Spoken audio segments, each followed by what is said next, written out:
चंद्रगुप्त, शशांक, दिग्विजय और दधीच खदानों में आग लगने का मिथ्या वातावरण बना शोर कर वहां भीषण हड़कंप पैदा करने में सफल हो जाते हैं।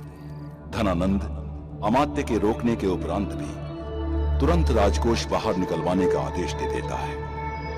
चंद्रगुप्त और उसका दल इस अवसर का लाभ उठाकर राजकोष के धन से भरी दोनों गाड़ियों पर चतुराई से अधिकार जमा लेते हैं। किंतु जैसे ही चंद्रगुप्त का दल राजकोष के धन से भरी गाड़ियों सहित खदानों से बाहर निकलने में सफल होते हैं, उनका पाला कार्वीनाथ से पड़ जाता है। चंद्रगुप्त तुरंत युक्ति से सारा धन एक गाड़ी में भरकर स्वयं खाली गाड़ी में कार्वी को उकसा उकसा कर अपने पीछे दौड़ाता रहता है और तब तक उसके साथी सारा राजकोष का धन चाणक्य के पास हंसदी चोटी पे ले जाते हैं। इधर कार्वी को दौड़ाते दौड़ाते चंद्रगुप्त धपोली पहुंच जाता है, जहां वो गांव वालों को कार्वी के विरुद्ध उठ खड़े होने के लिए मना कार्वी को युद्ध में मार डालता है।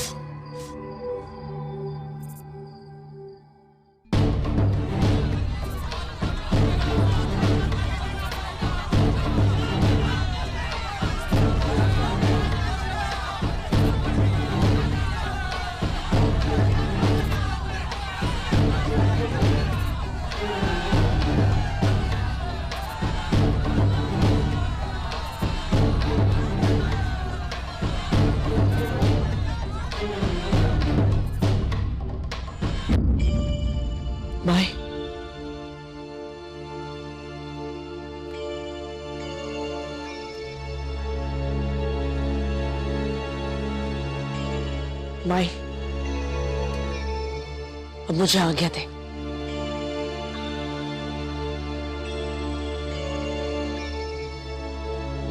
नहीं माई, अब मुझे जाना ही होगा। मेरे आचार्य मेरी प्रतीक्षा कर रहे हैं और फिर मुझे मेरी मां को भी बचाना है।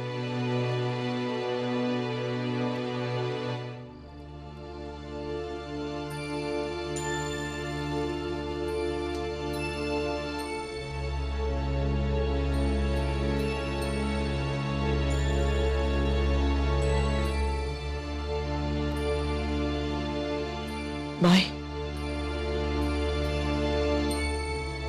तेरे प्रति मेरे जितने भी कर्तव्य थे वो मेरे पूर्ण कर दिए, परंतु जिस मां ने मुझे जन्म दिया है उस मां को धनानंद ने अगवा कर लिया है।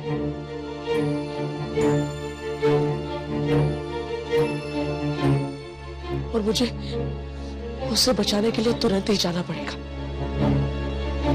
अब पहले मुझे अपने आचार्य की सहायता करनी है और फिर अपनी मां को बचाना है।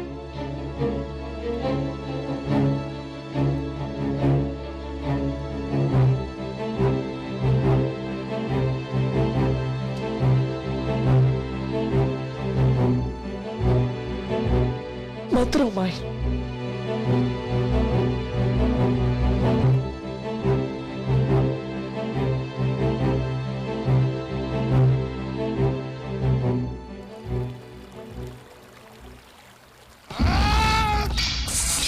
जघन्य अपराध! क्या सोचकर किया तुमने ऐसा दुस्साहस? तुम एक आक्रमणकारी सम्राट को अपने राज्य से सुरक्षित निकलने का निमंत्रण दे आए, अर्थात उसकी सेना हमारे राज्य से होकर भारत के दूसरे जनपदों को हड़पने के लिए हमारी ही आंखों के सामने से जाएगी और हम नपुंसकों की भांति उन्हें देखते रहेंगे और अपने ही भाइयों के हत्यारों का मूक सहयोग करेंगे। हमने कभी सपने में भी नहीं सोचा था कि हमारा ही रक्त ऐसा देशद्रोही निकलेगा। पिताश्री, ये एक महान संधि है जो गांधार को शक्तिशाली बनाएगी, जो हमारी सीमाओं को गांधार से बहुत आगे तक ले जाएंगी। आप सही कह रहे हैं अंबी कुमार।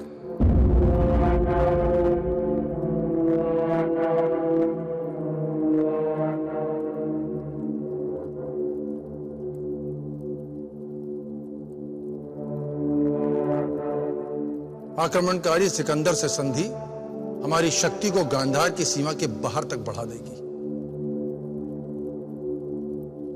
किंतु उससे हमारी मां, हमारी धरती मां दास्ता की बेड़ियों में बंध जाएगी।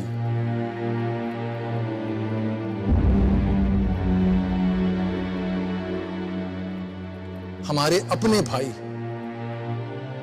अपने ही एक भाई के अपनी सीमाओं के विस्तार के मोह में एक विदेशी को अपने राज से सुरक्षित मार देने के कारण मारे जाएंगे।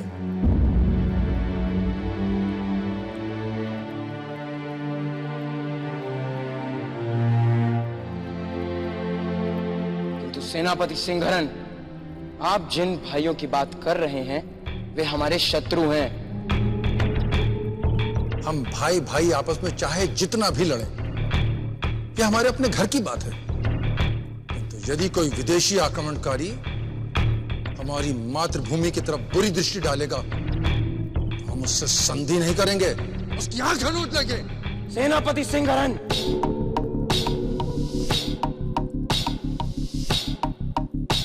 अपनी मर्यादा ना भूलें आप।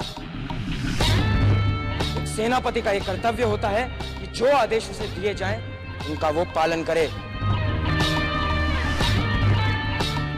और हम गांधार के युवराज आपको यह आदेश देते हैं कि हम सम्राट सिकंदर का साथ देंगे, उनकी सहायता करेंगे, अपने राज्य में उनका राजसी स्वागत करेंगे। और क्या हम ये जान सकते हैं कि तुम होते कौन हो, हमारे सेनापति को ऐसा देशद्रोही आदेश देने वाले? यदि हम जीवित हैं और हमारे जीते जी गांधार अपनी मातृभूमि से कभी विश्वासघात नहीं करेगा, कभी नहीं।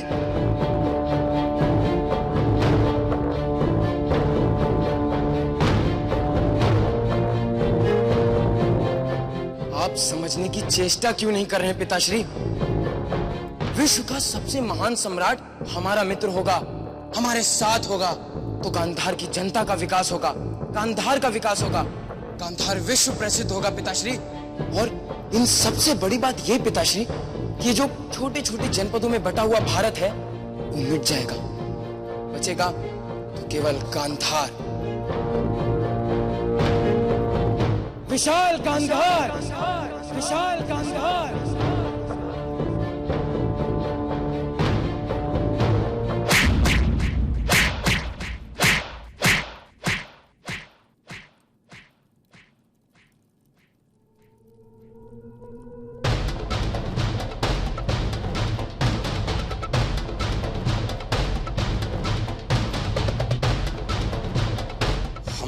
एक बात सदा याद रखना कुमार, हमारी मातृभूमि के साथ जो भी विश्वासघात करेगा, हम उसे जीवित नहीं छोड़ेंगे।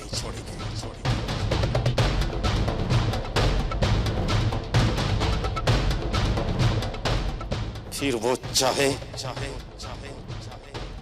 हमारा पुत्र ही क्यों ना हो।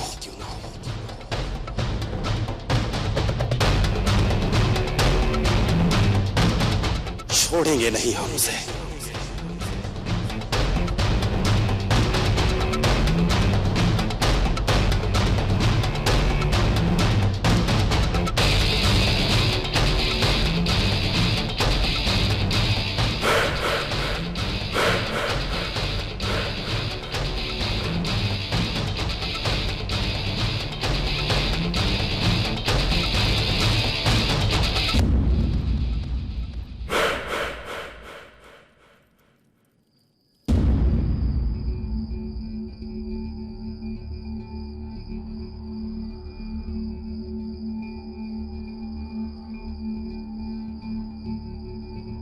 आया नहीं चंद्रगुप्त अब तक।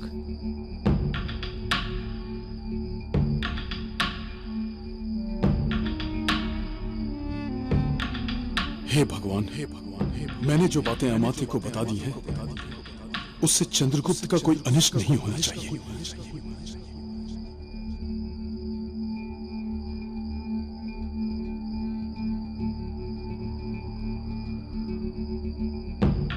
आ जाएगा चाणक्य, उसकी चिंता क्या करना है? वो बुद्धिमान है, और अपने उत्तरदायित्वों को भली भांति समझता है। वो अवश्य आएगा।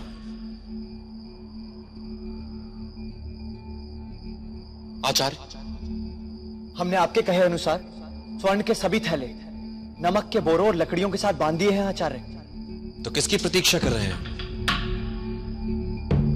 फेंको उन्हें पानी में। लोखंडी के लोगों में स्वर्ण वितरित करने के पश्चात हमें पांचाल भी पहुंचना है। तुरंत फेंकना आरंभ करो। जी आचार्य।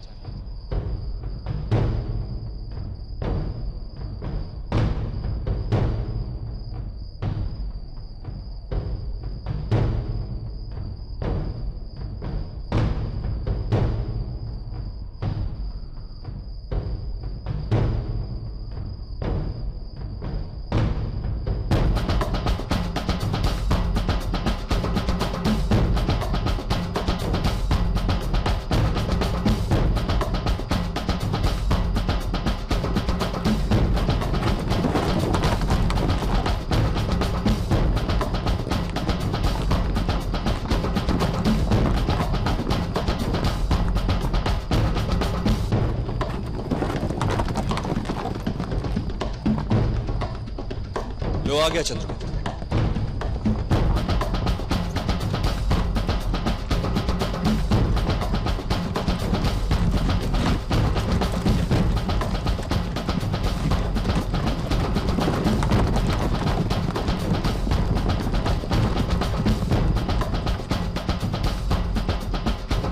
धनानंद,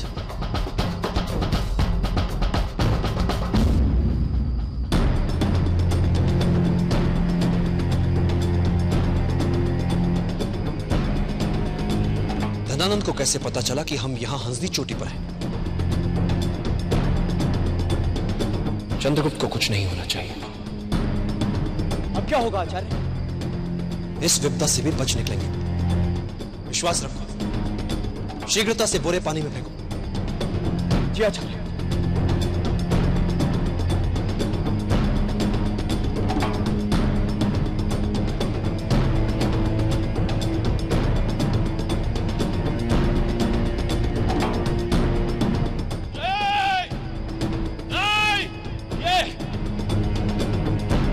ये क्या किया तूने?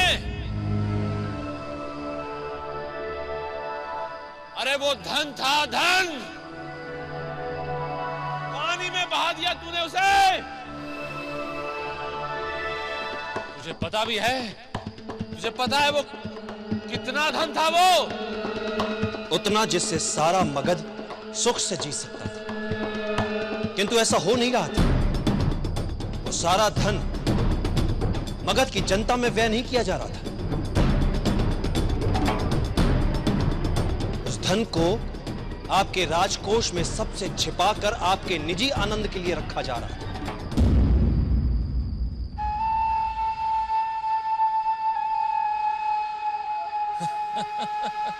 देखा, ये दुष्ट शिक्षक फिर से हमें शिक्षा देने चला है। हमें बता रहा है कि हमें क्या करना चाहिए और क्या नहीं। तिरकिट था।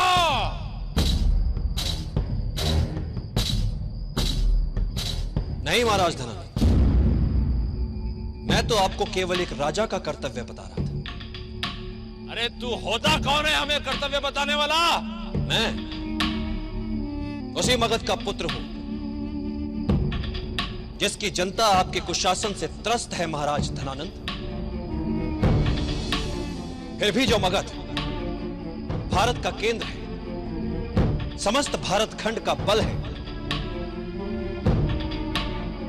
जिसने उसी भारत की धरा को अपनी मां माना है, मैं वही चाणक्य हूं महाराज धनानंद।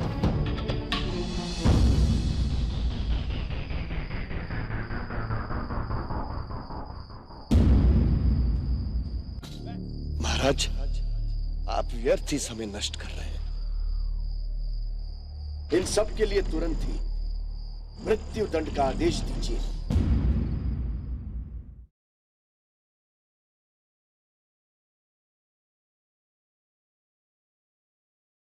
वेदा की मिसाल है चक्र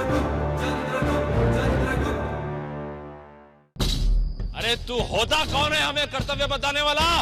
मैं उसी मगध का पुत्र हूं जो अपनी मां को किसी भी मूल्य पर उस राक्षस से बचाना चाहता है, उससे जिसने विश्व विजेता बनने के लिए मैसेडोनिया से लेकर पर्शिया तक सभी जनपदों को दास्ता की बेड़ियां पहना दी हैं।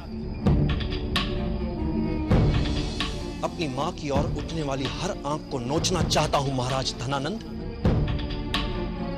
फिर चाहे वो आंख उस दुराचारी सिकंदर की ही क्यों ना हो।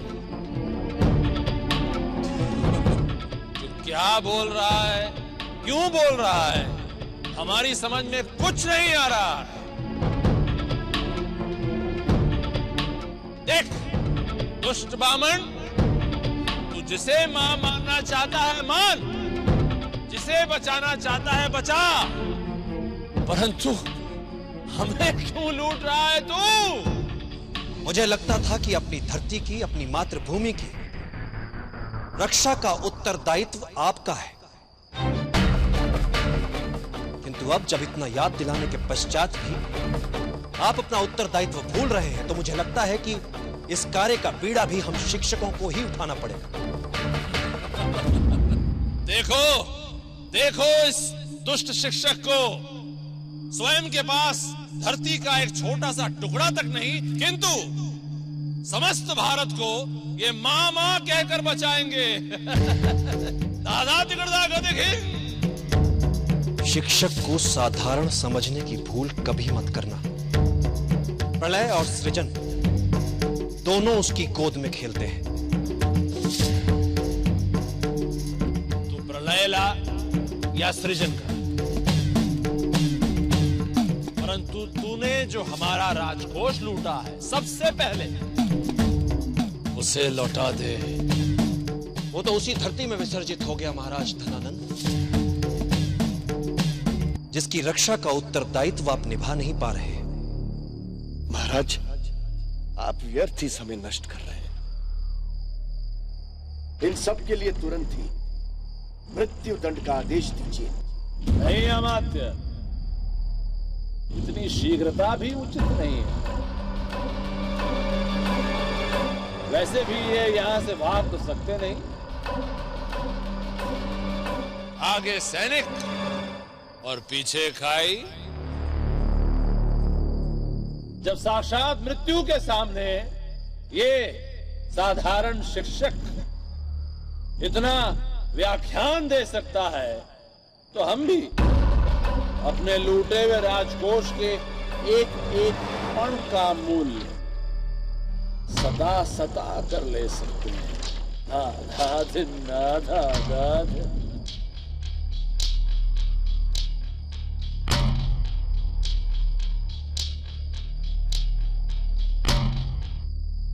मृत्युदंड बाद में, पहले हमें हमारा धन चाहिए।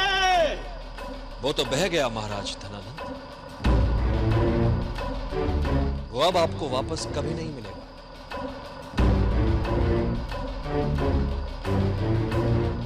तो फिर हमें वो लड़का चाहिए जिसने हमारे राजकोष को लूटा था। क्या नाम है उसका? चंद्रगुप्त। कहां है चंद्रगुप्त?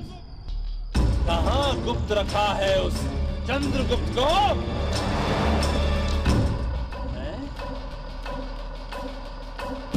मुझे तो लगा था कि वो धनानंद के साथ है, किंतु कहां है चंद्रगुप्त?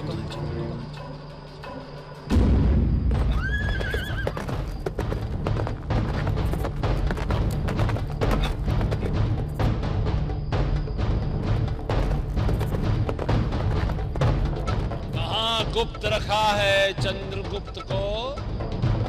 क्या प्रतिज्ञा की थी तूने दुष्ट बामन, शिखा खोल के? हमें हमारे ही राज सिंहासन से हटाकर उस लड़के को बिठाएगा, हमारे स्थान पर उस बालक को राजा बनाएगा। तददा तदिदा। अब देख देख, तेरे सामने तेरे चंद्रगुप्त का सर कैसे धड़ से अलग करते हैं हम।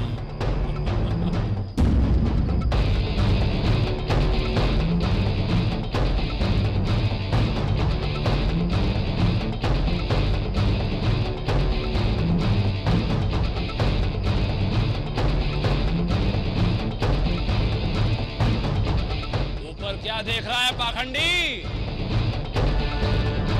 अब वो ऊपर वाला भी तेरी मदद नहीं करेगा।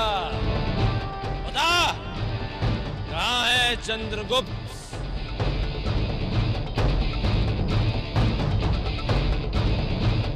तुझे पता है आज चंद्रगुप्त की मां को भी हम अपने साथ लाए हैं। अब तो बता दे दुष्ट, कहां है वो?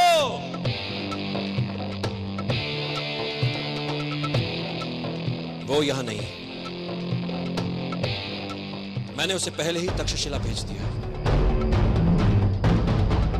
आप अपने गुप्तचरों से पूछ सकते हैं।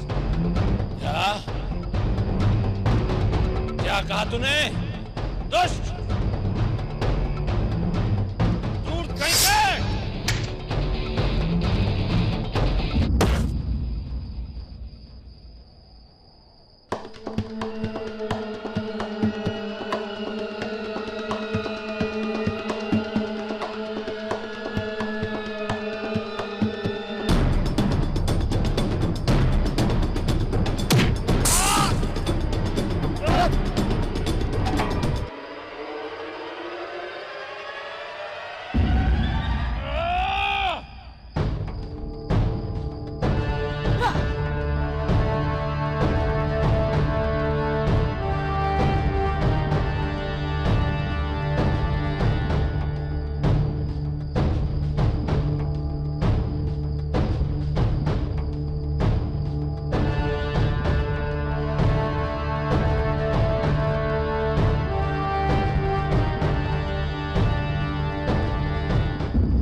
धा धा धा।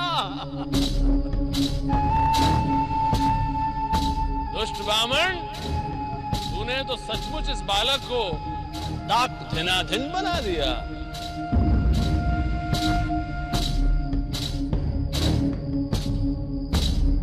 किंतु बालक, तू ताक धिनाधिन, हम धाक धिनाधिन।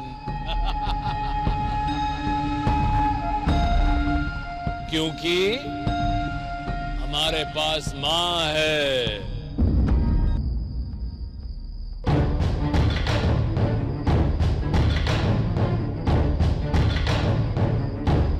तेरी मां। मां मां मां मां।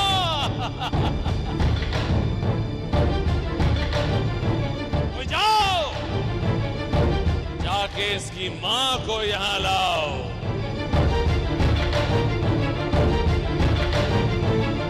घसीटते हुए।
आओ मूरा।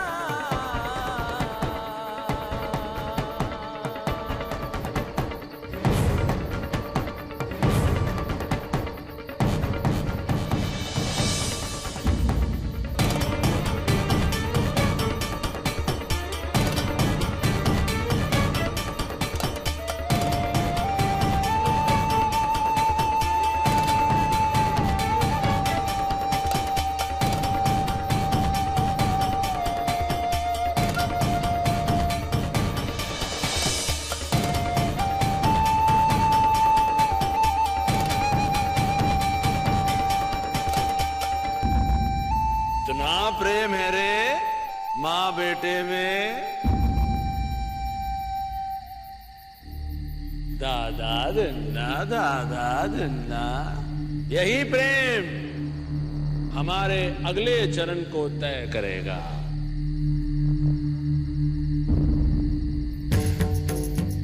चूंकि आज हमें यहां बहुत हानि पहुंच चुकी है, तो हम आज यहां एक बहुमूल्य खेल खेलेंगे। दादा दन्ना दादा।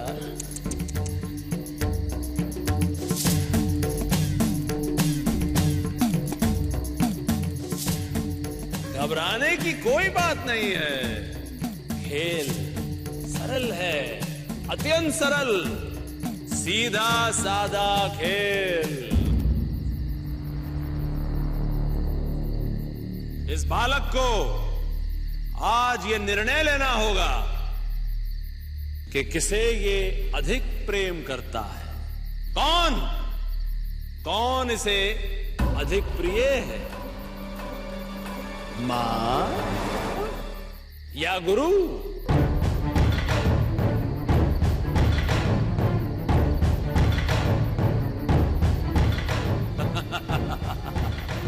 ये चाहे तो अपने आचार्य को मार दे।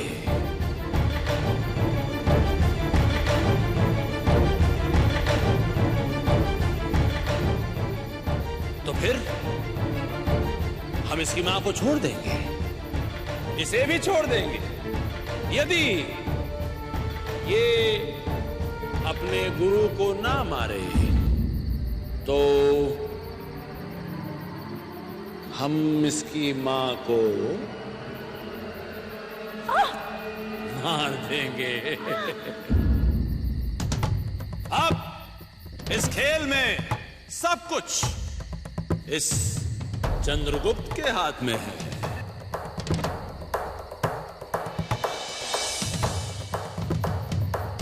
कर निर्णय, मां या गुरु?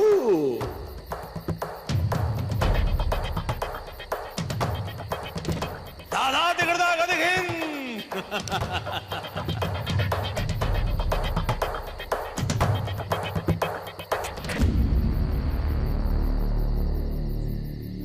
असाधारण भविष्य है इसका, और शीघ्र ही तुम्हें जो दो सबसे प्रिय हैं, उनमें से किसी एक को चुनने का प्रश्न आएगा, तो दूसरे को सदा सदा के लिए खो दोगे।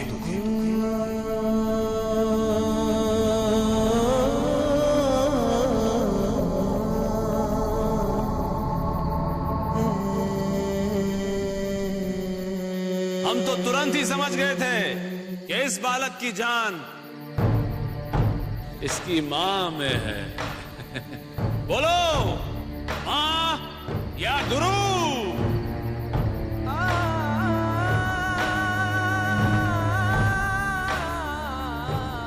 शीघ्रता से निर्णय लो, मां या गुरु? धा तिरकिट धा।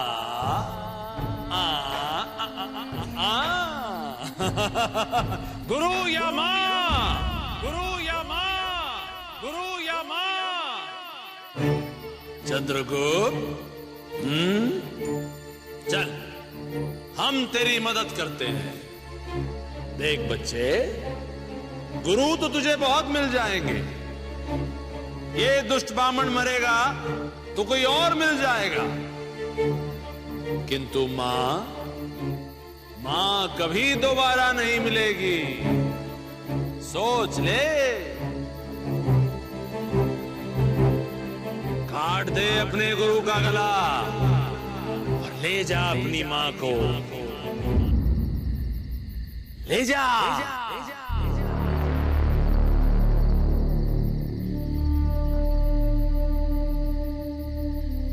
चंद्रगुप्त, मुझे लेकर अपनी आत्मा पर अतिरिक्त बोझ मत डालो। मां भी गुरु ही होती है। पहला गुरु।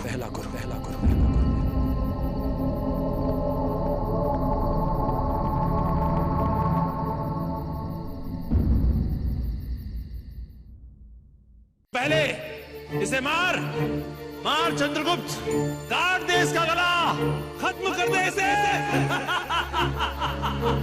खत्म कर दे। मार चंद्रगुप्त।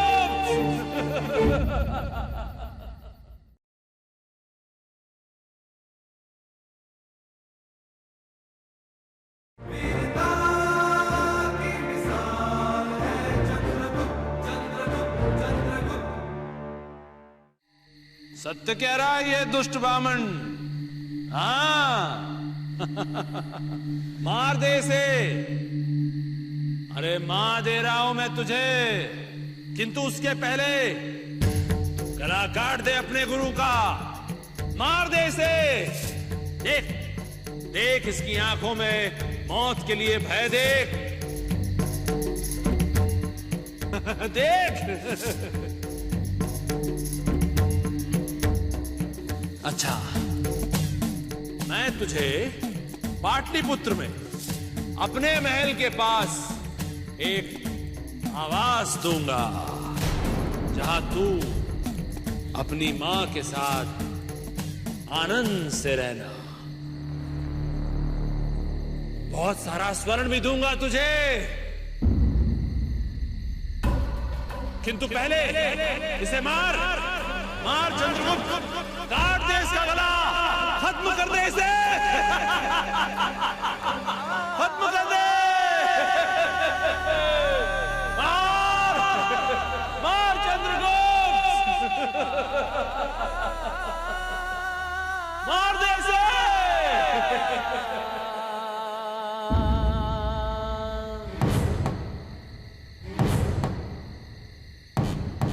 यहाँ वो हीरा मिट्टी है, मैं उसे तक्षशिला ले जाकर निखारूंगा। मैं करूंगा उसकी समूची शिक्षा दीक्षा की व्यवस्था, ताकि एक वो मगध के राज सिंहासन पर बैठ सके और यहां से समस्त भारत को एक अखंड राज्य में बदल दे।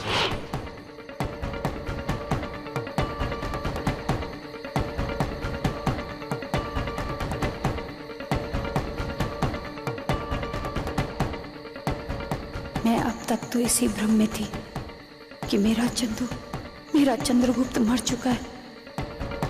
मुझे आज तक यही लगा कि चाणक्य के कारण ही मेरा बेटा मरा, किंतु मेरा चंदू जीवित है और जिस आचार्य ने उसे इतना प्रशिक्षित किया है कि वो धनानंद से लड़ रहा है, तो फिर ये आचार्य अवश्य एक दिन उसे मगध का सम्राट भी बनाएंगे।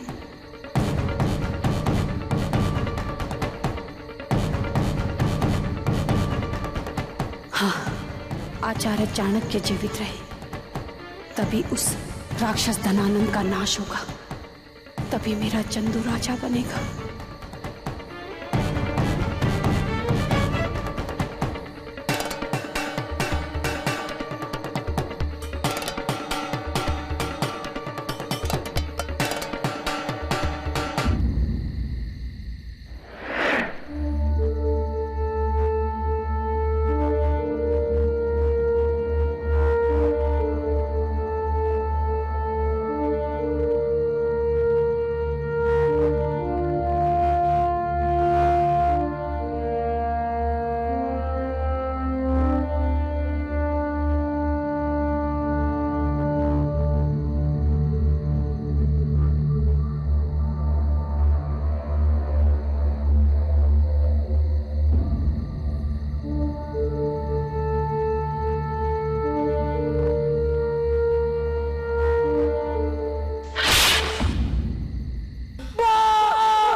कर लिया?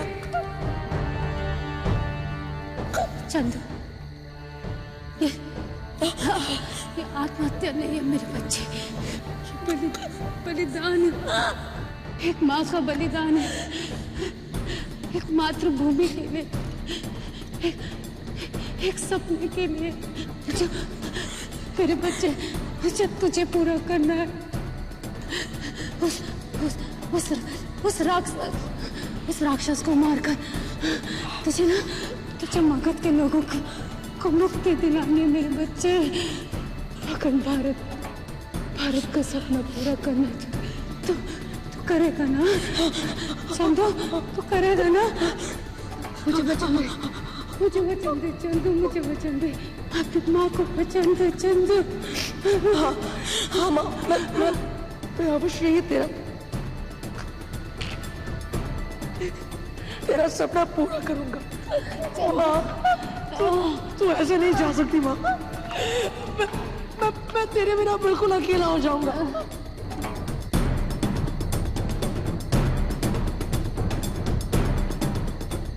अब क्या आचार्य? हमारे भागने का समय आ गया है। पर कैसे?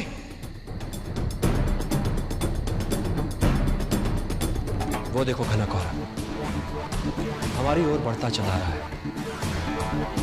याद है मैंने कहा था कि कौमुदी महोत्सव के पहले वाली रात वर्ष की सबसे ठंडी रात होती है। तभी मैंने इस घने कोहरे के आने के समय की गणना कर ली थी। अब ये घना कोहरा हमारे भागने में अंधियारी चादर बनकर हमारी सहायता करेगा।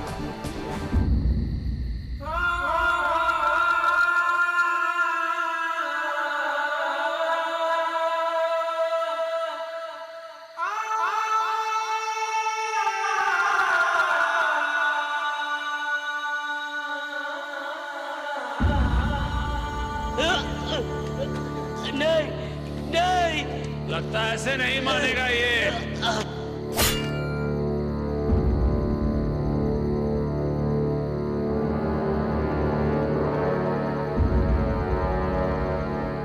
तू ऐसे मुझे छोड़कर नहीं जा सकता। तेरे बिना एक के लिए अकेला पड़ जाऊंगा माँ।